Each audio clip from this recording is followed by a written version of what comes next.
Okay, so thanks for being here tonight, and thanks for our people who are online as well. This is our first budget hearing where we're going to kind of give you a brief overview of what we're looking at budget-wise for the 2021-2022 school year. There's two items of information we're going to take a look at tonight.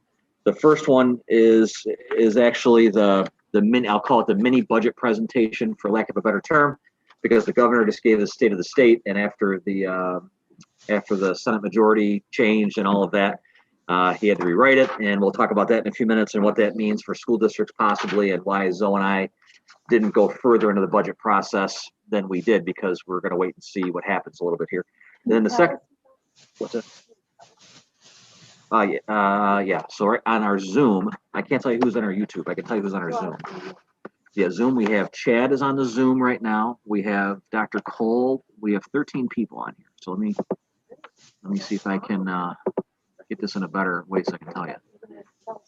Yep, we have Jen Taft, Andrea Smith, Dr. Cole, Dr. Kaiser, Scott Robinson, Brenda Lehman, Chad, Erica, Gill, Paul Lehue, Leanne, who we welcomed back today. She was out for a while, and Leanne. So, and we'll see who else comes in. And I think she's sending a link for you. Yep.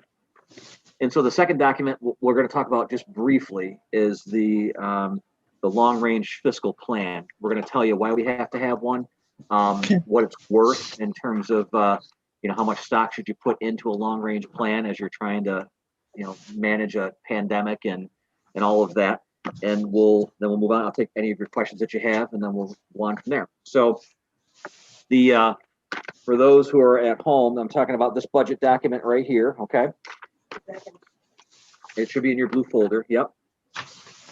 And you're going to notice when we meet again in February, I will have emailed you sheets to add to this, and then in February, when we present this again, it'll be the full budget proposal. It'll have all of the expenditures and how much aid we're supposed to get and all of that. We just don't know. So, but some things that are going to be different, what we think. On the first page, our budget preparation, we are looking kind of to live within what we consider to be the new normal still. We'll continue to adjust our staffing to meet enrollment, and that's going to mean a little bit different. It's a little different term than we've had in the past. If we're able to get back to some kind of reasonable, quote, normal school year next year, that'll be we'll have some change in staffing there. We won't need quite as many people for cleaning and all of that. If things don't change, we'll have it, but we'll be budgeted for that. And then we will also always look at how many students per class, how many students per section, making sure we've got enough staff, and if we have too many, what do you do about that? And so we're in the looking at that stages right now as we're in January.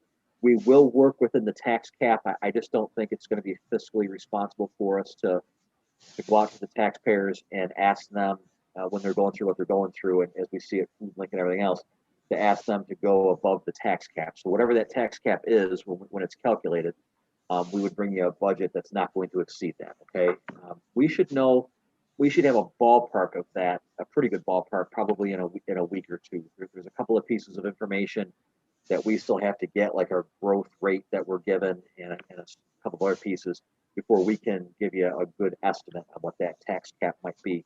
It will probably be a little bit higher, again, like it was last year. Last year the tax cap number was over 5%. I would estimate that it might be around that same number again, because we're still doing construction. And when you're doing construction, you tend to have a higher allowable tax cap. And then we'll talk about what that means, and we'll figure out what the right number is, just like we did last year, and we'll move forward from there. But I also, two pieces that are going to be really important for us, continuing to adjust our existing resources to support what's going on now and what's going to go on in the future. I really think we did a good job last year of looking at some things maybe we've done, quote, forever, but then changing a little bit in how we do them now. And I think with some of the remote learning that we've done, we all know that relationships are better built when students are in front of us, but we also know that the introduction of the computer and having more people able to access it, and maybe if the governor follows through on his claim of bringing more broadband to the area, If that works, that will add flexibility to what students can do, and that will allow us to use our resources maybe a little bit differently than we did, 5 years ago even. But we're also going to have to manage the impact of COVID, right? So we read and see that either the federal government or state government have different programs to help you to pay for some of the costs of COVID, like extra cleaners or personal protective equipment and that kind of thing. But everything is like on a tape delay, so we get the information about things being covered, and then we wait and we wait and we wait and we wait and we wait, and we don't get like the worksheets that we have to submit to get our money back and that kind of thing. So we may have to manage some of that impact when we get to next budget year. We'll have to see what happens with that. But we're on. I mean, either way, as you saw, was that 2 board meetings ago? I think we presented, I think 2 meetings ago, how much COVID had cost us to date, and we're keeping track of that daily almost. So we'll make sure that it's okay there. So in our current budget development, this is going to be new to you. I had last year to maintain existing programs. That is still paramount to us, but I did put a little caveat there, to the extent possible. We don't know what we don't know, and until the governor follows through and Chuck Schumer follows through and the rest of, until people follow through and give us some money. If you watch the state of the state today, the governor was very clear in saying, even if they cut education funding by 20%, that only covers $5.2 billion of their current $15 billion budget gap. So cutting state aid by 20% is not going to work. It's going to bankrupt every school, and they want to keep schools open. But at the same time, he doesn't have any money in hand yet. What makes me feel a little optimistic is that in his state of the state today, he did not go doom and gloom. We've certainly sat around televisions and computer screens and watched him at the state of the state in prior years, like around the recession time, really go negative on schools and what we're going to take, and you better be ready. And he didn't have that tone today.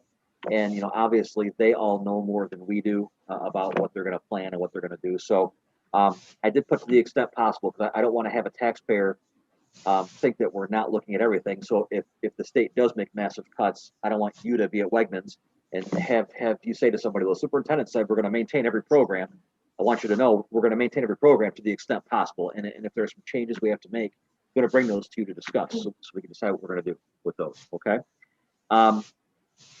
Provides resources for district goals. As you know, we don't have a formal strategic plan yet. We've talked about that. We've just been busy with COVID and everything else. I'm going to talk a little bit about strategic planning tonight during my report. But the 4 main goals that we've been putting money towards this year: safety in every way. So that's cleaning, that's remaining healthy, that's making sure that we have working with Scott Lambert and our safety committee on regular safety pieces that we've always been doing. The Science of Reading initiative is something that I mentioned during my interview process a couple years ago almost now, that this is a blue ribbon school in my book, and we will be a blue ribbon school. But one of the things it was going to take was some heavy lifting in changing how we address reading with children, and then how we address our math instruction with children. And probably the more complicated path is how we address reading, because so many teachers, when they go through their graduate programs, have a focus on reading. So everybody has their own idea of what the perfect reading program is, or the perfect style.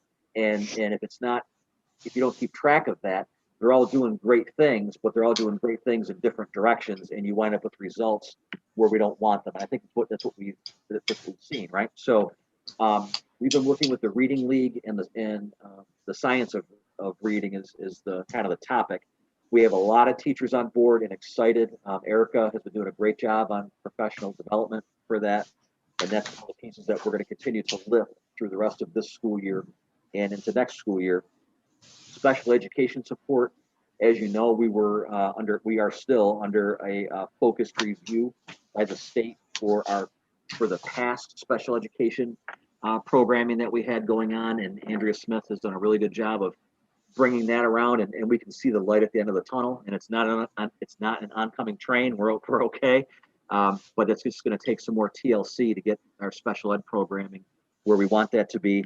And then, if as parents are on the table, that technology integration and infrastructure, right? Those are the things that we have found the most frustration with. We certainly have gotten the equipment. So we've got Chromebooks, But when, when it comes to having to use them around the kitchen table, or if mom or dad are trying to learn how to use the same application that their child is using, that's where we've had some gaps. So, making sure that Brenda's got the resources that she needs with her team to help us bridge those gaps is our other district goal.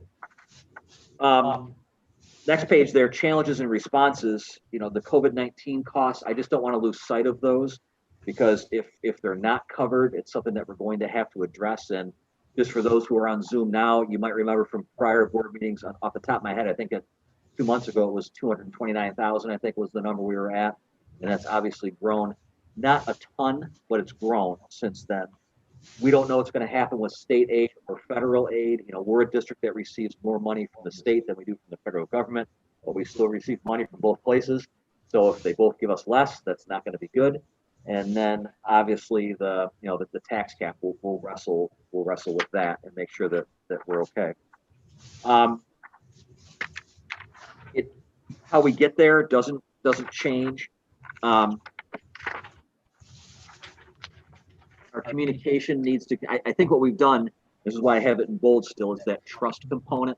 I think around the table here and in our school district and in our community, we've really built trust in each other. And I think everybody understands that we are doing the best we can for our students and for our community members, for that matter. And with that's a huge responsibility on us, as the board and Zoe and I, when we're putting this budget together, to make sure that what we have at the end of the day is representative of what this community needs to keep moving forward, right? In a tough time. So these are all the things that I always say are free, but you have to earn them, right? So we'll continue to communicate as well and as transparently as we can. Collaborating and being consistent and being unified are huge things. And then just not let them see us sweat, and they haven't yet, and they won't. They won't. It's just, we're not going to let that happen. We're going to have a plan. We're going to stick to it. We're going to get through it, and that's that. So I'm sorry we don't have like the full expenditures, but we don't want to. Our employees, as you know, are just working so hard right now, and the last thing in the world I would want to do is throw a number on a piece of paper that may not stick or hold 2 weeks from now and throw everybody into a tizzy when they don't need to be. So we felt it was better to kind of hold off a little bit. We'll keep developing, and I'll get information to you throughout the weeks. And then in February, you'll have the full proposal to look at. Okay. Any questions on that before I hop over to the long range plan? Okay. Did we get Corey on there? Okay. Let me see. You know what you can do? Worst case is get him on your cell phone, put him on speaker so he can listen. We'll get him on there. I don't think I can. I don't see him on my way. Okay. All right. Okay. So long range fiscal plan. When you are at home, you kind of get an idea of what you want to do, maybe with your house or your property or whatever it might be, and you put some things down on paper. Maybe you talk to your financial planner if you have one, and you kind of decide, okay, I have this much money, and I want to do this many things by the time I retire, or in 3 years, 5 years, whatever it is. Well, schools kind of do the same thing, and it's technically called a long range fiscal plan. And the dangerous part about a school district creating a long range fiscal plan is there are so many different variables that can change on a moment's notice, that if somebody were to pick up this document and take a look at it and see some of the figures that are in there, they would say this district's going to be bankrupt in no time when you look at it, right? It's been like that since the beginning of time.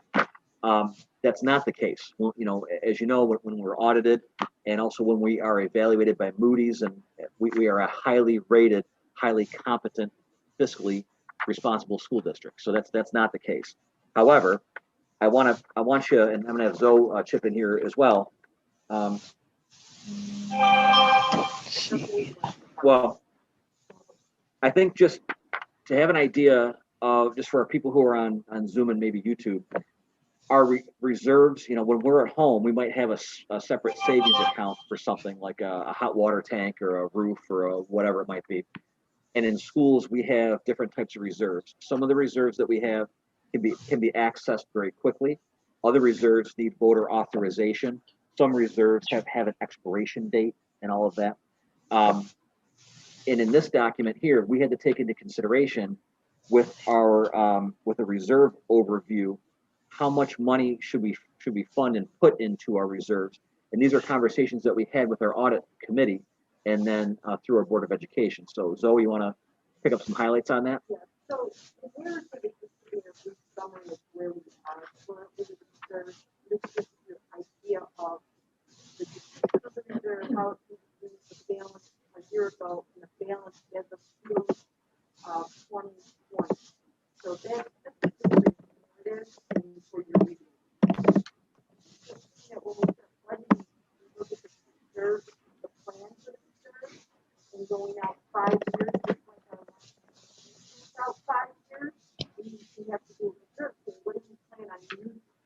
So when we look at 2021, where you plan on using $440,000 of reserve for this year's budget, and which includes the debt service fund. When I did this, I kept it pretty much where we were in previous years. I have not adjusted anything in the use of those reserves. So when I looked at 21-22, which is the budget we're starting, this is what we planned on doing in 21-22 a year ago. These are the discussions I think we've always talked about the use of reserves. And when we get down to that finalized budget and what are we comfortable using? This is a plan, not in stone. This was our plan, and the plan was to, as we were talking with the audit committee even last year, is to reduce our liability or what our use of those reserves. Hopefully we can do that, and it will depend on the revenue that comes to us this year. So like for 21-22, when I'm building this budget and looking at aid, I'm going to use that $440,000, just the same amount we used last year. And that's what we can talk through when we get to those points in the budget where we're looking at where's our deficit, how we can fill that deficit, and the use of reserves. But when we're creating it right now, at this moment, I plan on using $440,000.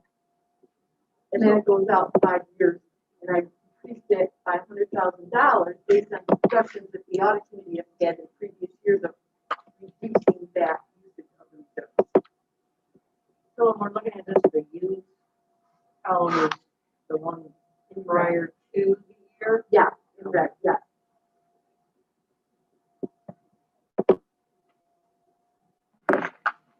So it doesn't change much for this, from last year, the current year we're in to the next year. And using debt service, we've seen an increase using debt service, and the reason I'm recommending that is because we're seeing the increase in our debt because of the construction project, and with that debt service fund, we can set there to do. So I think we want to focus on using that debt service fund. So remind us, because I can't remember, I think what Phyllis just said. The debt service in 19 and 20 was zero. Was that because we had a project? Well, the debt service fund, you can budget for it, and you can balance the budget using the debt service fund, but that means at the end of the year, when we sit here at the special fund, I do not have to move it if I don't have it. Budget. We had it at 440, right? Right. Wasn't it at 440? And then we didn't use it. We didn't use all Okay, that's what I thought. And that's a good, we use the money to balance the budget, but when it comes to the end of the year, we do not have to transfer that. Reserves, we have to make that, so the service reserve.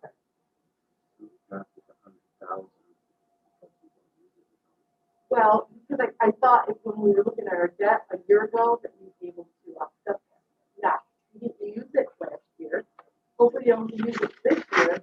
So that would be a discussion, a recommendation we could look at what we're. Any more questions on that?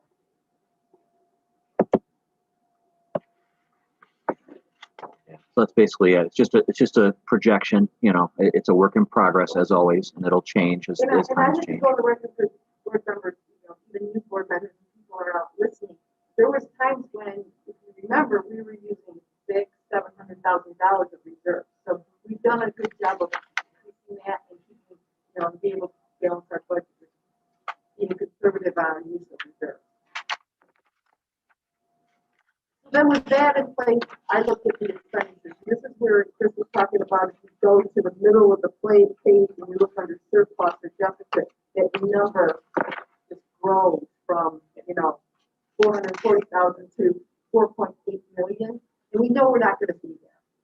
So when I did this, I projected no state aid increase for the next 2 years.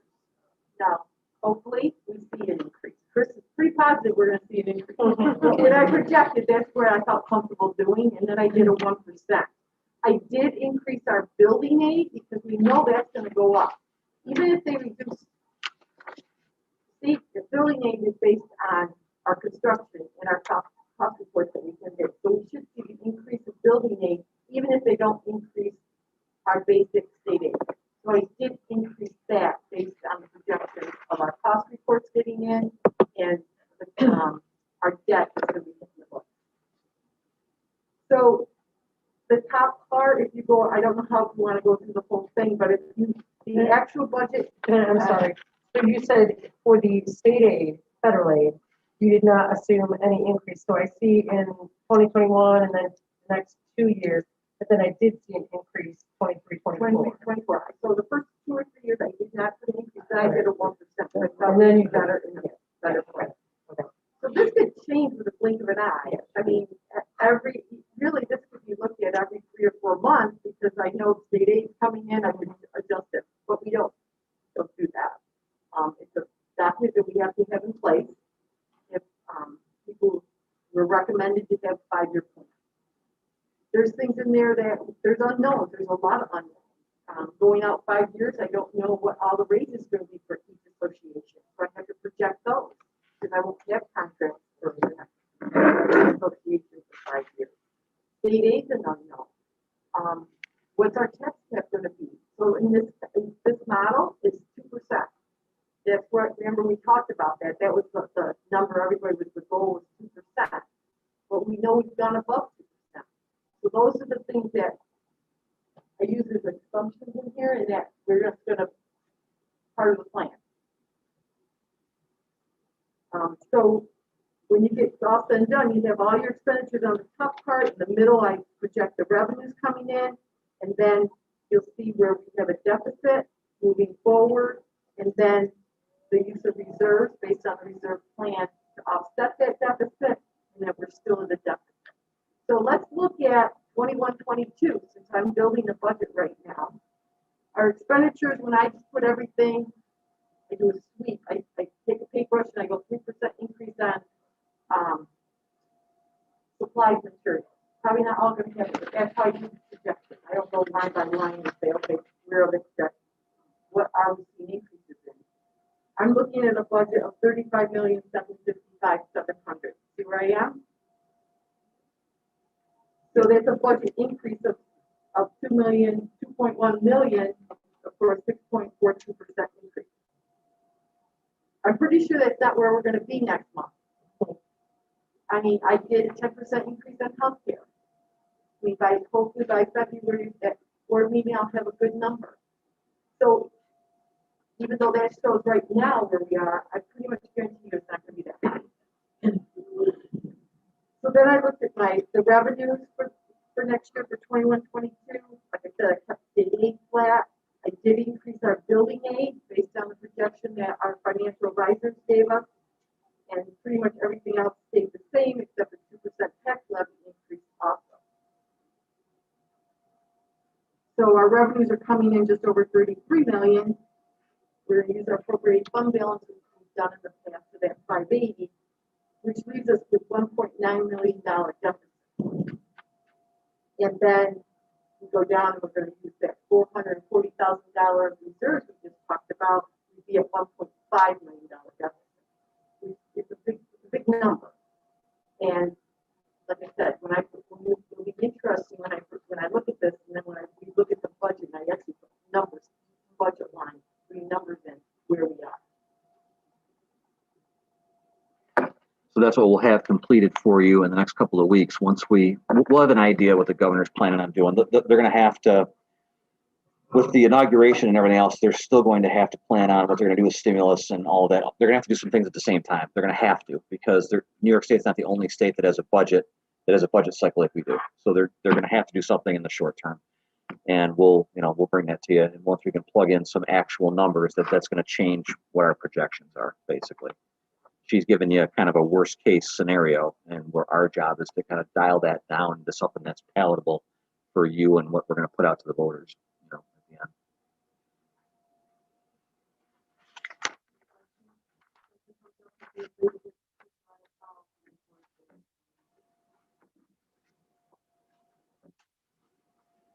Thank you, Zoe. And that's all we had for our quick budget update there. If anybody wants to leave these with Shereen, she'll take them or through it. All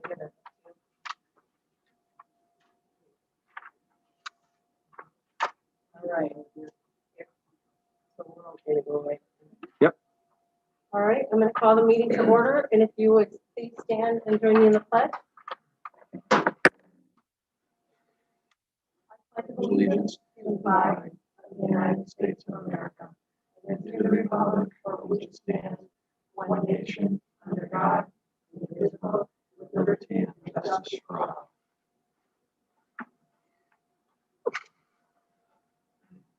I'm going to read this whole public access to the board so that online people can understand. But for those of you watching from our YouTube channel, if you have any comments, please use the YouTube chat feature, and the moderator will let us know when there's a comment that is made.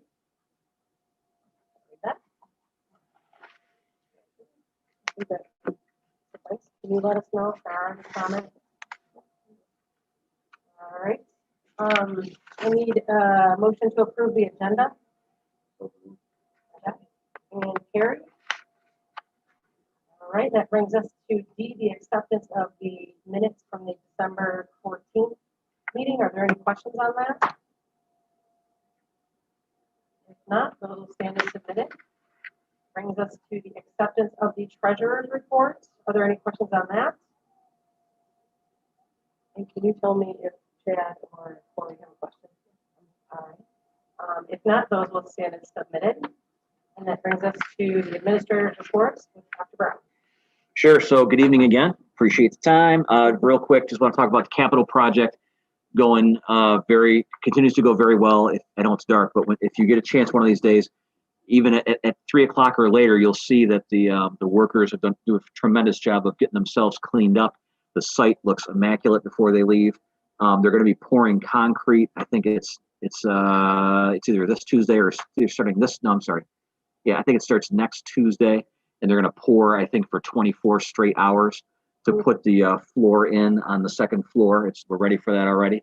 And other than that, we're rocking and rolling. That's quite an undertaking. So what they'll have to do is, you'll see, to keep the concrete warm enough so it'll cure without cracking, they're going to have to put some heaters in, and they're going to have to put some probably tarps and stuff, or blankets really, down from the roof down, to create kind of like an envelope of air, so it can be warm enough so when they pour it, it dries correctly. That'll be, I think it's either this Tuesday, it's either tomorrow, or it's next Tuesday. I got to check the schedule, but that's going to be, I've never done 24 hours of pouring concrete. That's going to be an interesting thing. And then we're going to see how good those steel beams are holding that thing up, right? We're going to be in good shape. But I would work with this crew again in a heartbeat. We have bids out right now for the next phase of the project, which is to look at the cafeteria. We're going to do some revamp in the kitchen area, and we're also going to do some actual revamp in the cafeteria area at the high school, make it more like a bistro type style, which is what a lot of the schools are doing. So it's a little more attractive for kids to want to be there and that kind of thing. When you pull in by the district office entrance, you'll see they poured concrete for the electronic sign that's going to be going in.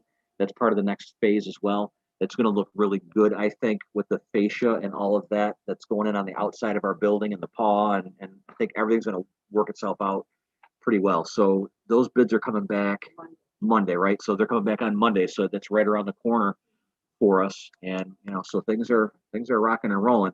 people have asked me, when is this whole thing going to be done? And we're telling them, probably October-ish, late October of next year, I would say we'd be occupying that second floor and everything else is done. And maybe they're just putting some final nails in, cafeteria and that kind of thing. But it was funny. I thought we kind of hurried up and waited, and now things are just moving, and the quality of work, as you've seen on your tours, is top notch. They're just doing a nice job. So that's that. I mentioned a little bit during the budget presentation about not having a strategic plan, and I've also mentioned to you when we kind of went through goals. I'm not going to have probably time to get an entire strategic plan done this year. However, that doesn't mean we can't start getting people thinking about a strategic plan. And so what that means is I'll start putting the feelers out to the community a little bit, planting seeds about this is what we're going to do, seeing if anybody wants to serve on a strategic planning committee. Be talking with some of you as board members who want to be on the strategic planning committee, and getting some getting employees on there, getting some students involved as well in our strategic planning committee, and then hopefully the hope would be kind of maybe if we can this year get some things at least started, and then really in September bang that out so we can have a district strategic plan. The big benefit of the strategic plan and why I'm getting a little frustrated with it, it's when you look at what Erica has to go through, just as an example, to program a professional development day is a good example. Without a cohesive strategic plan, I told you some of the things that we're looking at, like special ed and science of reading and all that as directives. Once it's in a strategic plan and the Board of Education approves that strategic plan, that's what gets measured, that's what gets done. And then that way, when it comes to professional development planning, we stick to those topics. And when people want to bring other things in as like an extra, the answer can be a polite no because it's not in the plan. And that's going to help us to be, I think, more efficient financially. And I also think it's going to help us to be more efficient with people's time. And I can't right now with this pandemic and with what everybody's doing, I can't tell you what's more valuable right now, the money or the time. I think the time is more valuable. If you had to ask me today, I think if I was to poll our employees and especially our administrators and ask them, what would they want to have more of right now, resources or time, I think they would say time. It's this pandemic's just, what it's doing. So I'm going to try to work on that as best I can. It's going to be a middle burner item, I think, for me, because we've really got this budget build is going to be very complex. I think we're in a real, while the capital project is moving along well, we're going to be at a complicated crossroads of that really darn quick, because once they really want to start getting into the second floor, that's going to relocate the entire district office. So none of us are going to be where we are. We have to close the kitchen, the high school kitchen, and have to relocate Carla and how she's going to prepare food. Those are all really complicated things. So that's our spring that we're looking at. So if I can, and then, oh, by the way, get the kids educated and everything else, right? So if we can get that strategic plan off the ground, I just think it would help the district, I think, immensely. And if we can't, then it'll be the forefront of what we'll start in the summer, after July, getting into the school year. That's just what I wanted to mention. And for fans who are, if you're betting this in Vegas right now, the over/under on the number of quarantine students when I walked down here was 124. Since January 1st, Michelle Roaring created a new spreadsheet, and we believe this isn't an exact number, but we're filling out letters for people who have been able to get a vaccine. We're trying as hard as we can to get appointments for all of our employees to get vaccinated, and it's easier said than done. But we think, as sitting here today, we probably have about 100. We probably have about 100 employees who have appointments out of our low 300s of employees. So I think 33% in the first day we're trying and helping them to try isn't the worst thing, considering it's just a supply and demand and distribution issue right now. It's not a Whitman issue or anything. It's just an issue. So pretty happy with that, but I won't be really happy until we've got anybody who wants to get vaccinated. If you're at Wegmans, the two questions I get the most often: how old do you have to be to get a vaccination? That number is 18 or older. I've been told by two departments of health that the 18 and older population will be served close to last. So they said to me, don't expect that until probably July, August time, is what they told me about a week and a half ago. And then the second thing was the second thing I get asked all the time, Shereen? How old do you have? How old do you have to be? Right. That was the first one. I'll think of the second one. I lost it, but there was a second one that I get asked all the time. But I'll let you know what it is. So I'm 50 now. That's what happens. You see, you start saying something and you just lose track. So Can't get a vaccine until you're 18. cannot. Right. And the vaccines for the 18-year-old range aren't going to be available until July. July or August. They're telling me. EMS or something. You'll still fit in or a teacher aide or something like that. Yeah. Yeah. Volunteer firefighters. Yeah. But it really is a supply and demand issue, and they'll get it. It's just, like I was saying before the meeting started. If anybody went through the unemployment system for a child when COVID first hit, you knew the hundreds of phone calls, thousands of phone calls you made to get your kid their first unemployment check or help them. This is the same kind of thing, and I think that over time they'll refine it and it'll be better. It's just right now it's a little tough. Yeah, and I think that's realistic, unfortunately. Yeah. So with that, I'm sorry, so I'm going to get back to you. If I think of the second thing, I'll let you know in the second open forum. Okay. All right. Well, and Chris, you said something that just hit a nerve with me. Yeah. That we always have a celebration of students, and I don't want to name names because I will forget somebody. But the celebration of our staff, and it's been phenomenal to see, not just the food links and the food staff and the bus drivers. I was asking, we are still delivering meals to people, and the bus drivers are taking it out of there. But the administrative staff that has been working with you all saw how many texts we got over the weekend and emails and everything else, working right with you, doing the contact tracing and again, the administrators just making it happen with the staff that's out and just changing every hour, every minute, everything. And I cannot say enough. I mean, we all see it on social media of how happy that the district, I believe how happy the district is with, but I mean, just kudos to, I don't want to name names because we're going to leave somebody out. It's everybody. Everybody is pulling Our together. staff has come together like I've just never seen. Yeah. I mean, it's been unbelievable.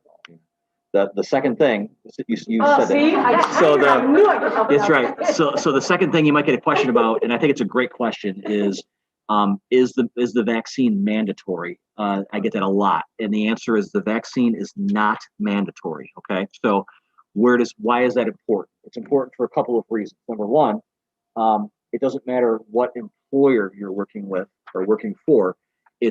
Your employer is probably not going to be able to give an employee release time or pay for their sick day or personal time to go get the vaccine because it's not mandatory. Okay, so what that means is, like the flu, for example, we have flu shot clinics that take place before school, at lunch, after school, and you can sign up and we bring the clinic here. The flu shot is also not mandated. So, but we're able to bring it here. Over time, if we continue to have the COVID vaccine, and we do vaccinate everybody, but maybe we have to get a booster or something like that down the road, we will probably be able to go to some kind of setup like we have for the flu shot.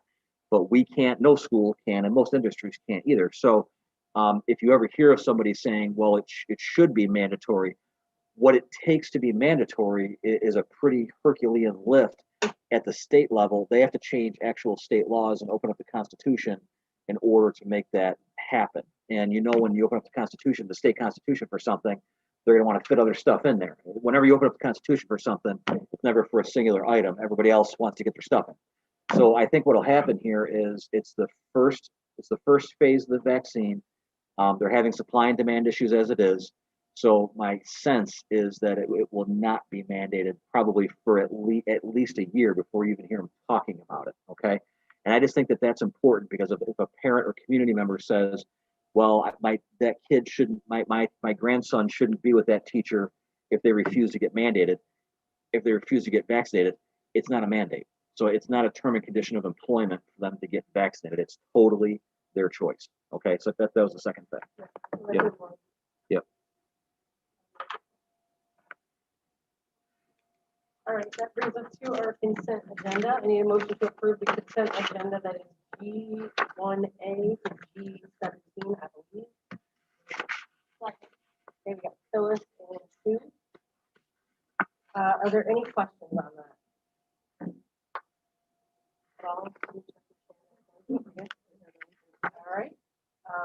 those in favor?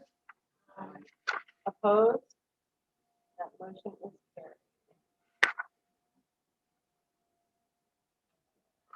That brings us to our second public access to the board. Do you want to know if there's any- No Nope. questions? All right. All right, that brings us to board member items. The audit committee did meet December 22nd, just before Christmas. Does anybody have anything to say? No? It's pretty straightforward. Yeah, and your food. Yeah, and we do have another meeting coming up. January 20. All right. Four county meetings. I know there was a legislative committee meeting on Saturday. That's what this is. Okay. Well, so the writing on there is my notes from when we were on. Although I missed the first half hour because presumably to many of us, including the chair of the committee, said 9:30. And for some people, it said 9 o'clock. Oh, no. And so the four of them that were on there started the meeting at 9 o'clock. And then Oh, when no. the 9 of us joined in, they had to rehash what they Oh, were dear. spoken about. So that was fun. And they have no clue how that happened. But, and some of the word collaboration at the very bottom got cut off because that's what happened on my copy. Provide incentives for successful school / human service agency collaboration. Other things that are in there are just things that they were correcting as far as like the capital A and able and ongoing for instead of the not one and done. Those are just things that they wanted to. She also reminded us that the government is on Monday.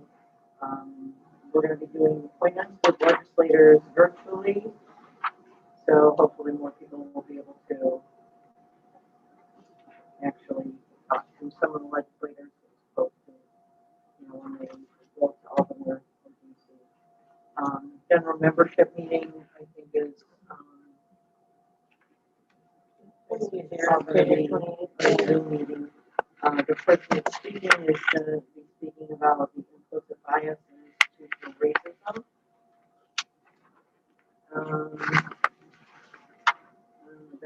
There's a board meeting on February 2nd, and there'll be a new draft coming out for comments and suggestions. This is one draft, but our final draft will be coming out for comments and suggestions probably at the beginning of February, and then we have to have it okayed at the board meeting on February 2nd. So soon, she's going to be working on this week, I believe. And we'll get that final draft, and then if you want me to, I can forward it to any of you guys if there's anything you want additionally, or want it to be stated a different way, please let me know. Because it has to be okayed by the board.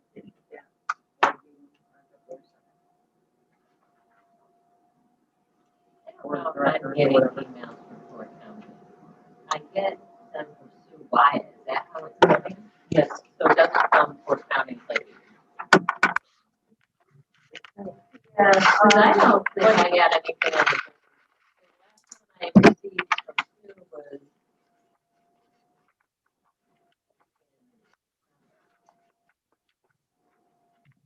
You got that. I read, I was going to respond to that one that we got from the listserv. I don't know how that works about that from the Clyde Savannah. Oh, I did respond to that. We were in our agenda meeting and I had just asked them. Just the one person. And I did, Yeah. I hit, Yeah, when I hit everybody. reply, it said just to her, and then apparently it went to everybody, because everybody else did too in my comment section. But when I hit reply, I did hit just, and she was the only name that showed up at the top. I don't, I I think it's honestly just don't, the list. I don't understand the listserv, I guess, because that came to my personal. So when Yeah. did you get the email about the general membership?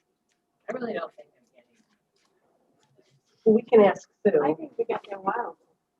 I think we got she sent out a thing with all the I think dates it was for the year. quite a while ago. No, okay. Yeah. She Because I sent, haven't gotten anything recently. In a while, okay. because they didn't used to do that, and I really liked the fact that they put all the dates there, and I'm like, calendar for, you're a calendar for. We're supposed, yeah, The only thing I've gotten is to review the finances.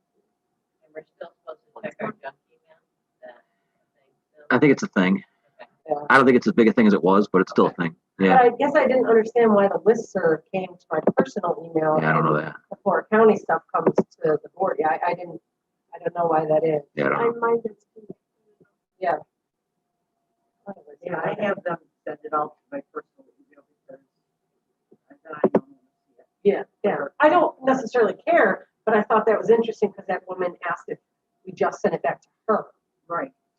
So, so if anybody is planning to go on, I'm planning to not go, but do Zoom. I will. Yeah, then just, we're all RSVPing on our own. If you want Shereen to do it, I'm sure she would, but.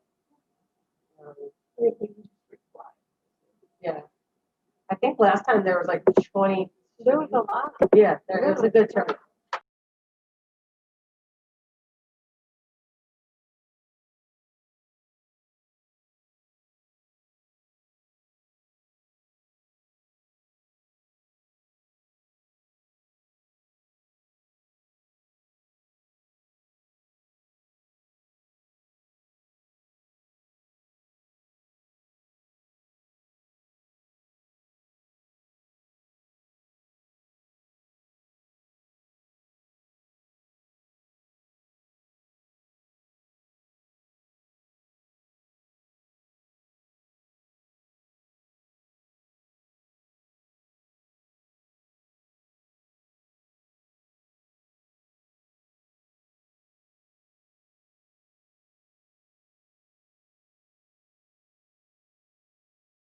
And I haven't heard if we're still gonna go with that process, or I haven't heard anything on the school vote yet. We'll be So, excited about that. just to give you a heads up on that. And budget vote date is May 18th. 18th, yeah, for now. Yes, that's true. Yeah, That's true. subject to change. Let's hope this will be good. Scheduled to appear, whatever Yeah. cliche phrase you want to use. Right, right.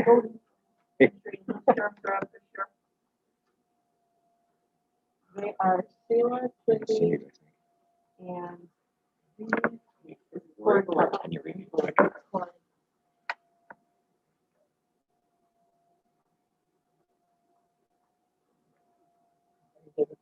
yeah, that's all. Okay. Are there any other board member items? Does anybody have anything else? Yeah, Chris, any chance at getting a buildings and grounds meeting? Yeah, you know, it's one of the things, like I mentioned earlier, the vaccine is only for 18 and up, and they're not going to get it till later. So if you think about it that way, you know, nothing's going to change from the governor's point of view about putting kids on a basketball court or on wrestling mats. Or I still don't understand cheer to this day, why they can't cheer, but or football for that matter.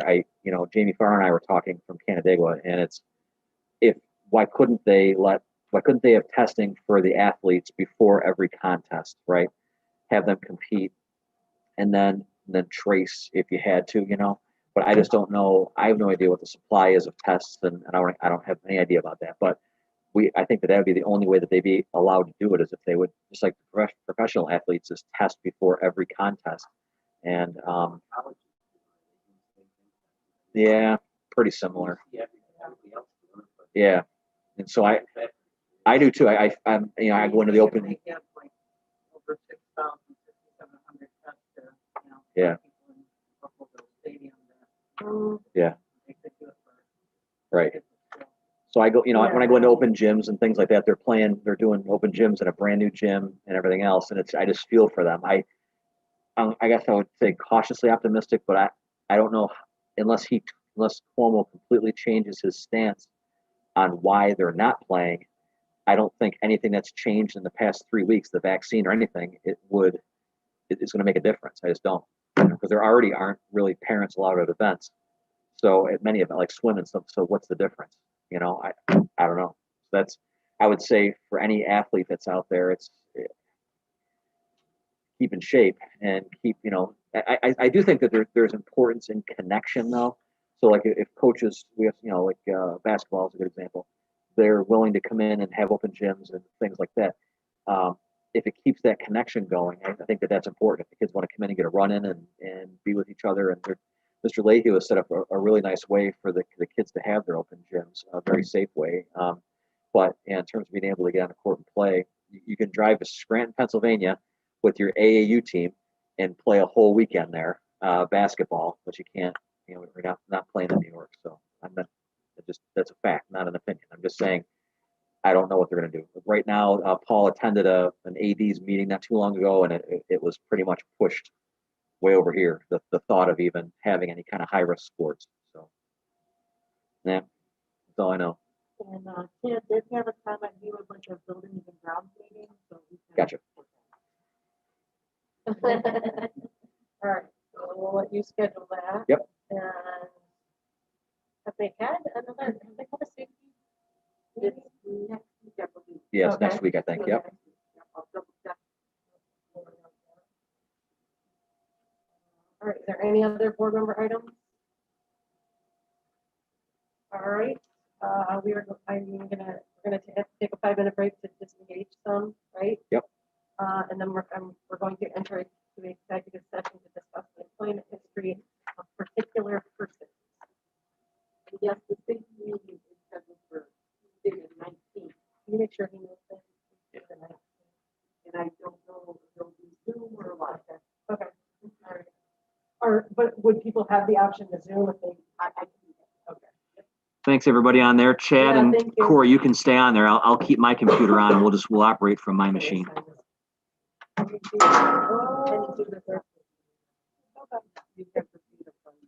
do. I lost everything. I'll put it on. Yeah, Signing this for you. I don't know if I have that because it's